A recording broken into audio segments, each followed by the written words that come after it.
All right, green and blue belts. This is drill 1 for you, okay? We're gonna be working on our side kicks today, okay? This is a timing drill for you green belts to start working on.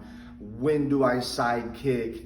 What movement, okay? Those sort of things. So you're gonna start, parents, when you turn the target to them, they are able to hit the target with having their legs slightly still bent, okay? All right? So that they can still drive through the target. So you don't want to be too far, but you also don't want to be too close. So you might want to measure that before you start, okay? We understand that some of you guys aren't going to have a kick shield, okay? Pillow, couch cushion, okay, are things that you can do. The other thing that is an option if you want to work on some accuracy is you can put your kids' boxing gloves that are in their bag, and you can stack them on your hip if you want to do this drill with a little bit smaller target, so you can work on some of that accuracy, okay? Now, remember, when we throw the side kick, all right, kids, remember we want to bring that knee to our chest and point that heel at the target. Parents, a lot of times when the kids chamber, okay, they're gonna want that foot pointed at the target like this. They think bringing the knee is this way. We're gonna have to slightly turn our hips, which means that this back foot is gonna pivot a little bit as we do this, okay? So it's just some smaller points for you guys to be aware of, okay? So the drill is, pad holder is going to turn into the kicker, and as they turn and full face me, that's my time to kick, okay? So that's part of this timing drill that we're working on, okay? So I'm gonna have my feet underneath me, feet underneath my hips. I don't want them too wide when I pick this foot up and have to rock back. I don't wanna do that. Okay, so I want my feet underneath me. I want to be in a nice rhythm, but I'm not jumping, okay? This is just to get my heels off the ground and my weight on the balls of my feet so that I don't have to shift my weight before I kick. That's what we're trying to avoid, and which is also going to make us faster into getting our foot to the target, okay? Now, so the drill is, as I'm in my rhythm, my hands are up, pad holder turns to me, I strike the target.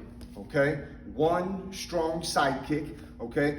But I do want, when you kick this pad, when you strike it, bring it back, set that foot down in a controlled fashion. So I don't want to see this and lunging back toward the target after you kick, okay? We want to be always in control, all right? So full drill, we're going to do this 10 times per side for 3 sets, okay? So I'm in my rhythm, she turns, I strike, and I bring it back nice and controlled, okay? Now, blue belts, okay? Your drill 1 is going to be, your opponent is going to be walking towards you, closing that distance as if they're attacking, okay? Now, parents, again, same as the green belts, we're gonna do this 10 times, each side for a set of 3. So for that first set, maybe, you might wanna walk at a steady pace, but not close that gap too fast. You can increase the speed in which you step as you do the drill, okay? But a little tip, okay?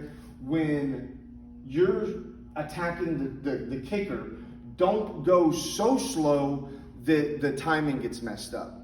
And don't shorten it, okay, to where I kick and I miss, okay?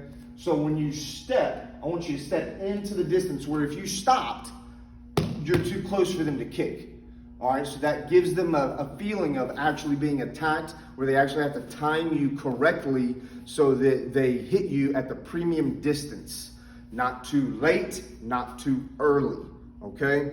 That's the point of this drill, so that they are understanding the distance at which they have to pick up their foot and strike the target. They have to gauge the speed in which you are stepping, those sort of things. So we want to make those variables consistent, okay? So as Ms. Tucker steps to me, I strike, it's a stopping side kick, okay? All right, I want to hit you and stop you. So if a couple of tips on this, if she attacks and I lean back to create distance, then I'm the one who ends up falling backwards.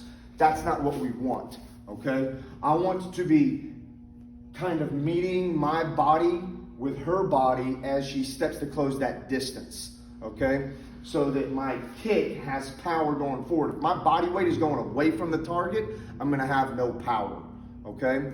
So it's not that I want to be lunging into it, because I want to kind of stay balanced, but I do have to meet power with power. She's bringing power with her body weight. I gotta meet that body weight with body weight, okay? So you're gonna see as I go forward, I'm not gonna rock back. I'm gonna move forward, but as I hit her, I'm gonna be able to regain my balance, okay? So she steps, I strike, and I maintain my balance, okay? Now, you're gonna see, parents, sometimes this is where it's really important for them to have that consistent chamber. If they're not chambering correctly, you're gonna see kicks like this as they move off, where they hit with their toes. That's where we just explained for the green belts how that chamber has to be turned. When my back pocket of my jeans is pointing to the target, my heel is gonna hit the target, okay? So, one more time, I'm in my rhythm. My hands are up, she closes that distance, I strike, okay? All right, now again, blue belts, this is the time where you either have to yell on your kick or you have to breathe, okay? This is that audible system that we're trying to get you guys to learn so that when you spar, you're not holding your breath, all right? So one more time, I'm in my rhythm. She closes the distance, okay? All right, hope you guys enjoy this. Remember, 10 times per side for a set of 3. Parents, remember, steady with that pad closing the distance, and then you can increase it, make games with it, okay? All right, have fun, enjoy.